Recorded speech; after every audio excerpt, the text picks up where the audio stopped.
नमस्कार, टीव्ही 9 मराठीमध्ये आपलं स्वागत। मी प्रज्ञा आणि बुलेटिनच्या सुरुवातीलाच मोठी बातमी आहे मुंबईतून। शिवडी परिसरात टँकर चालकांचं आंदोलन सुरूच आहे।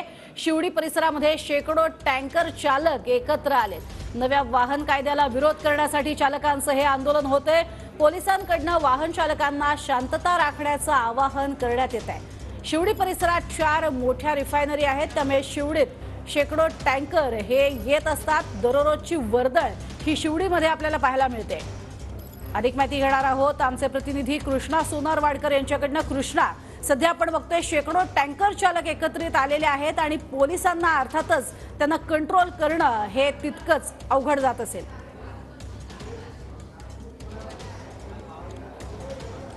प्रज्ञा, आपण पाहतो की शिवडीमध्ये अनेक मोठ्या तेल कंपन्या आहेत आणि इथले टँकर सुद्धा मोठ्या प्रमाणामध्ये वापरले जातात। त्यामुळे जो संप सुरू आहे त्या दरम्यान सगळे टँकर चालक आणि चालक वर्ग जो आहे तो एकत्रितपणे रस्त्यावरती उतरला आणि शेकडोच्या संख्येने हे सगळे आंदोलन करण्यासाठी तयार झालेले होते। मात्र घोषणाबाजी सुरू असताना पोलिसांनी वेळीच्या ठिकाणी बंदोबस्त वाढवला। वरिष्ठ पोलीस अधिकारी सुद्धा या ठिकाणी दाखल झालेले होते आणि आता या सगळ्या आंदोलनकाऱ्यांना इथून हटवण्यात आलेलं आहे।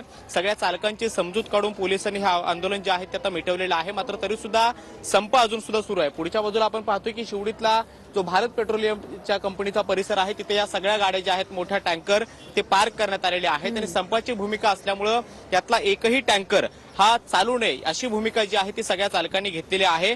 नवीन कायदे जे लागू करण्यात आलेले आहेत किंवा शिक्षेची तरतूद जी वाढवण्यात आलेली आहे त्यामध्ये सुधार करण्यात यावा आणि आमचा विचार करून सरकारने योग्य तो निर्णय जो आहे तो घ्यावा, तोपर्यंत हा संप सुरूच राहील अशा पद्धतीची भूमिका या सगळ्या चालक वर्गाने घेतली आहे। दुसऱ्या बाजूला आपण पाहतोय की पोलिसांनी या ठिकाणी मोठा बंदोबस्त जो आहे तो वाढवलेला आहे।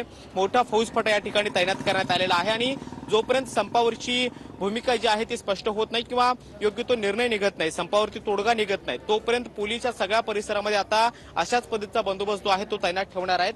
तेल कंपन्या मोठ्या प्रमाणामध्ये आहेत, त्यामुळे टँकर इथे मोठ्या प्रमाणात वापरले जातात। अनेक मोठे ट्रक या ठिकाणी काम करतात। त्यामुळे चालकांनी जर आंदोलनाची भूमिका घेतली आणि किंवा घोषणाबाजी केली तर कायदा आणि सुव्यवस्था प्रश्न निर्माण होऊ शकतो आणि त्यामुळे तो होऊ नये यासाठी पोलिसांकडून खबरदारी घेतली जाते।